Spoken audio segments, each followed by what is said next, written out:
Guys, you have to check this out.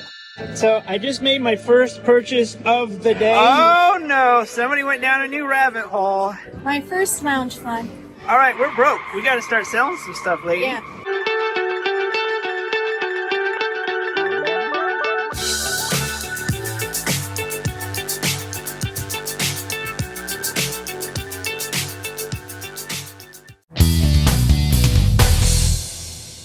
So this is the ToyQuest Toy Show here at the big 10 Cotton Gin. Everyone's setting up and we are done.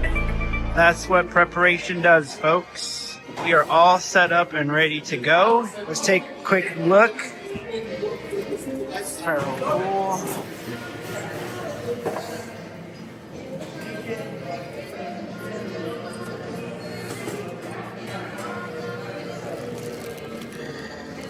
Hey guys, just a quick note. Ziploc bags tend to become fuzzy the more you use them. I recommend using cellophane bags at toy shows for display purposes. Save your money on those Ziploc bags for your kitchen. Buy these cellophane bags, 200 count, 6x9, for about $10 on Amazon.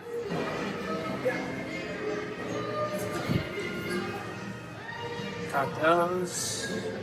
Oh, needed that one.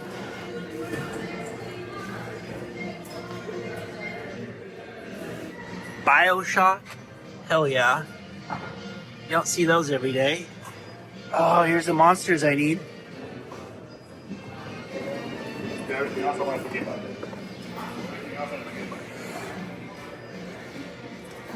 Got some Lucy's over here. We have an hour and a half before even early birds, so we came really prepared. I could run home and take a nap and still come back in time. So they've added all this outside. So this is the first time they've pushed a bunch of vendors outside for more room. I already got some people set up. You guys are already buying. I got some Marvel Legends. Here's my monsters. Any good monsters? Any Hellboy? No Hellboy.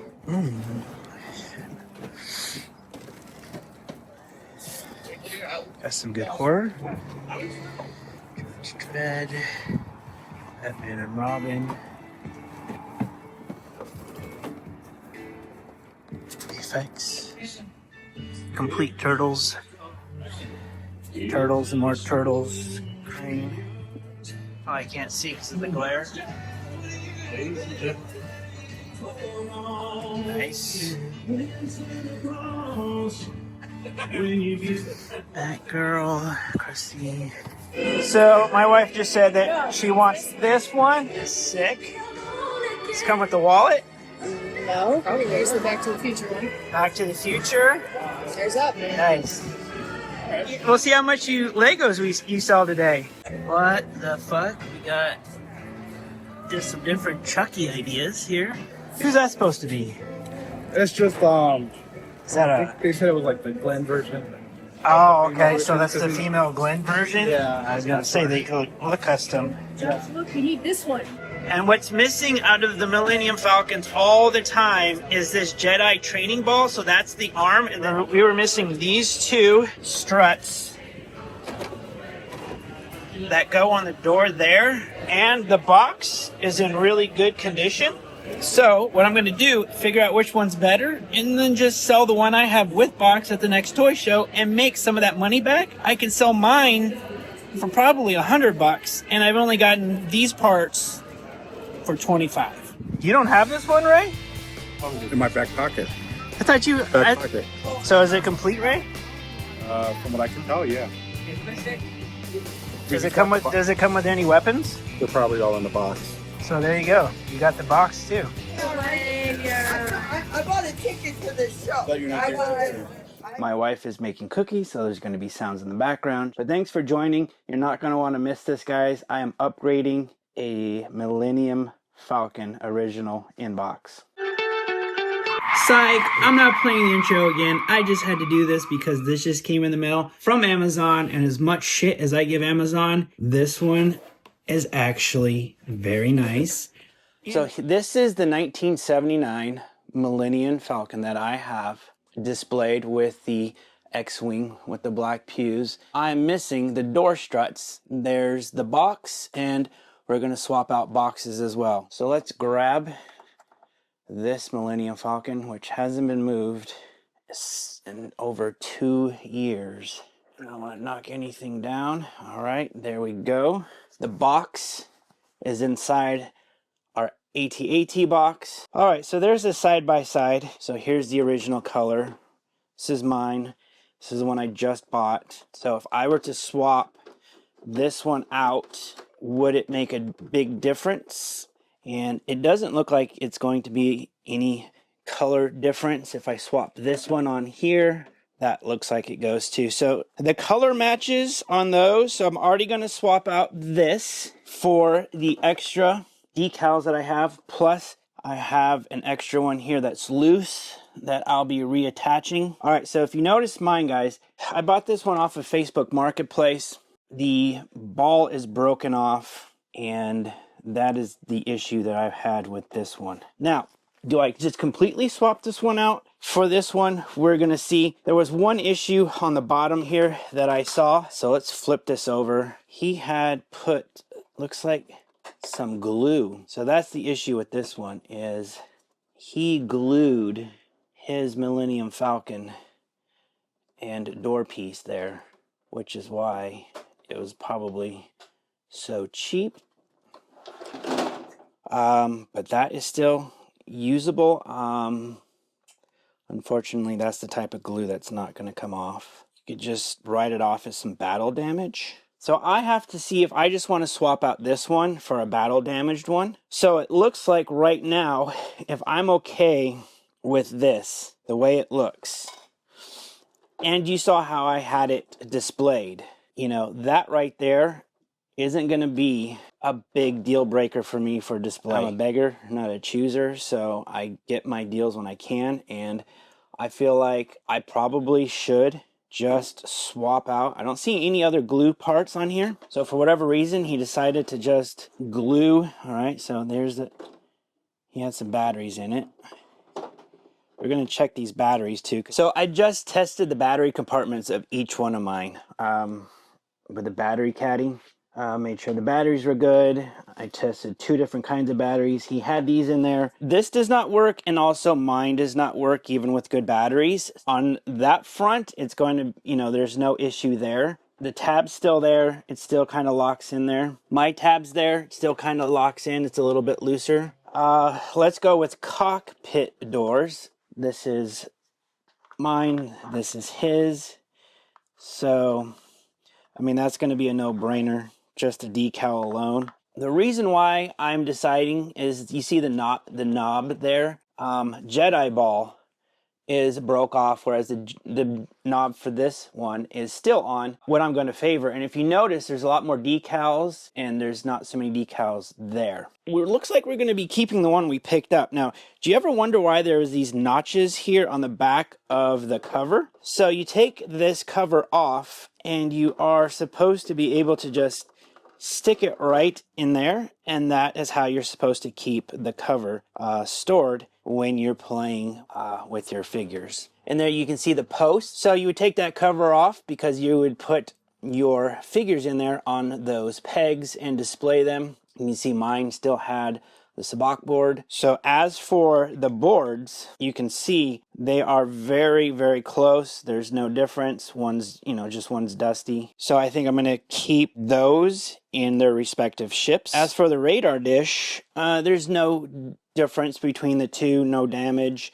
All right, so if you've ever seen the radar dish, just kind of slides on there. It's not like clips on. These do come off, and that's why a lot of these are missing, because of, look at that connection. There's nothing that snaps it on, so we can just like put that on like that, and that's how it goes on. Just as easy, and it comes off just as easy, which is why a lot of these are actually missing. And then the unit goes up. These right here, and this is all it is. It's just this little tab here keeping the radar dish in a hole. This is why a lot of these are missing. You could turn this upside down and it would just fall out. Now with the hatch, I think I am going to keep the better one. and put that one on there. Alright, so I just noticed the hatch that has the glue on it. If you guys can tell me, look, can you see what the difference is? And they called it battle damage. My Nox attacked. That tab is there, the tab is not, so I'm going to actually keep the one with the glue. Alright, these were the two pieces that I was really looking for. The blue struts for the door. Those were always what was missing from mine, and you could just tell from the looks of it. So I'm going to put those in and set it up and be one step closer. All right, so there's the ball and there are the struts, guys. That's what I've been missing from my Millennium Falcon. That is so cool to see. So obviously I've been thinking, is there anything I could do to swap out the chassis, right? And I looked, and really I would be losing a lot of the decals. And yeah, the fact that there's glue on there, and I think it's even melted into the plastic a little bit for whatever they used. They used some pretty industrial strength glue there. I realized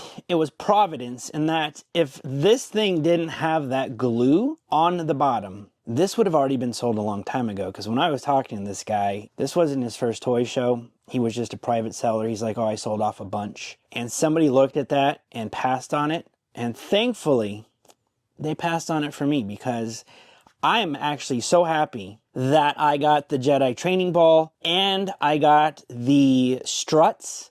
And guys, check out this box. Like, this box is just cherry. Another reason why I picked this up, I'm pretty sure we'll be swapping this one out. Not bad for 1979. So while we're on the subject of, let's pull out the box that is my Millennium Falcon. This is up in the garage in storage, and there's boxes inside of boxes here. So let me get this plastic off. My wife just bought me a cookie. All right, there we go. Side-by-side comparison of boxes. This is the original one. You can tell it's a little faded, really brown. This one is not. For whatever reason, they cut the UPC symbol off because maybe there was a mail-in something or another. So this one is different. So this one says 1977, 1980. So this is an older box. This one says 1981. This one would be an older box. All right, so there's the back of the box. You can see it has some writing. I bought this off of Facebook Marketplace from a guy in Florida. We sent him the label. We got the box dimensions, we got the weight, and we purchased our own label from UPS to save money. Then when we got it, we found out it wasn't complete, like he said. And to his credit, he was being as honest as he could. He was doing this for a friend, and he was a G.I. Joe guy, not a Star Wars guy. I wasn't complaining. I still really enjoyed those toys, getting them. Okay, so having seen everything, what would you have done? Would you have done what I did? Would you have bought that Millennium Falcon for the parts and then end up keeping the one because it has more? Well, let's just say the two reasons. Number one, the Jedi training ball is attached. It has the nub that the training ball arm goes on. Mine didn't. Number two, has more decals. Now the detraction from the one I bought, number one, it's the glue on the bottom. But again, stuff from 1979 is not going to be perfect. And if it was perfect, yes, this would have been a bigger score, but it still is a really good score for me because I grabbed pieces, and for the display purpose, those struts are going to make me happy every morning I walk in and see those two blue struts with R2-D2 displayed there. It is going to be a little bit of work putting everything back together. We are going to keep the nicer box. We'll attach the older box to this one, and I will probably sell this one at a toy show at a reduced price just because I know what they're getting and what's missing, and this is still going to be a good pickup. I'm going to give them a good price on it because I've got what I wanted. I'm happy. But yeah, guys, this was a lot of fun. There's still some zhuzhing to do. It's made better with chocolate chip cookies. Put box inside a box. There we go. We'll just give you a close look at this if I can. I'm running out of room here.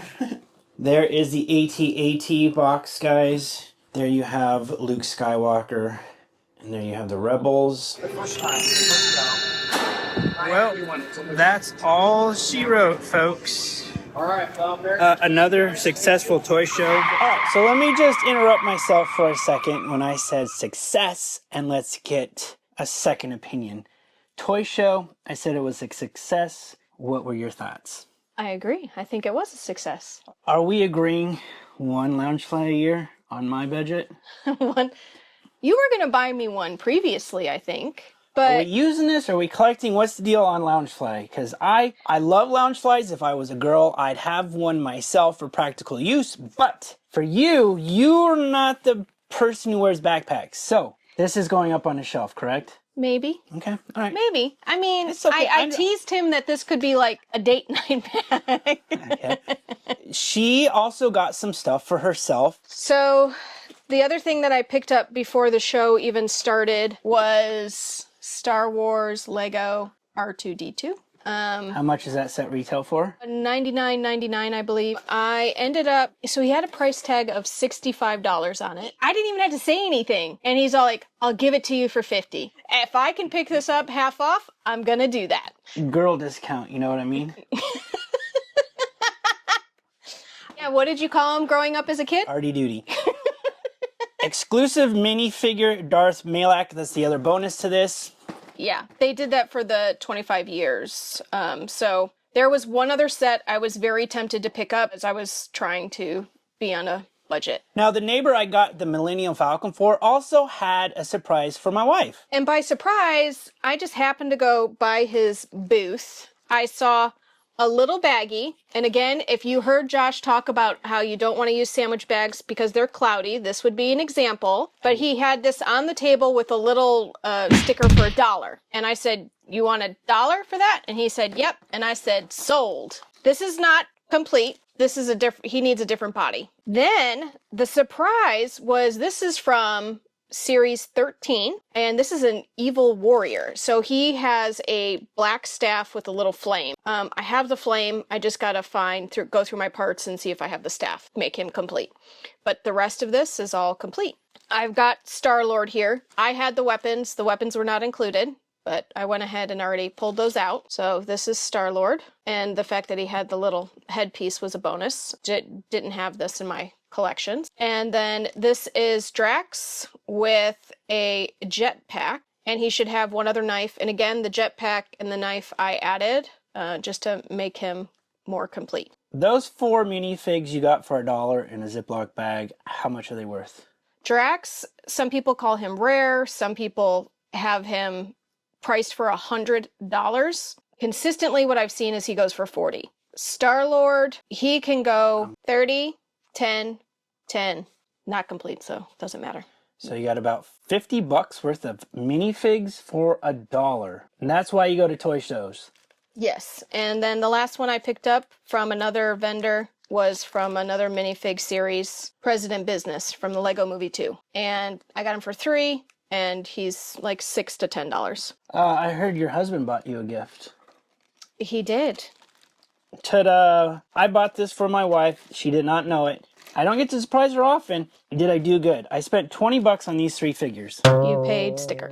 No, they're going in my collection. These are from the 2008 Lego sets. The 4 successes of this toy show. Number 1, we made money, let's just say close to $600. Number 2, it was the pickups that we got. The 3rd success was we actually had family members. I had my mom's stepfather, his mother, his nephew, and then my daughter showed up with her boyfriend. So we had 6 family members come to the show.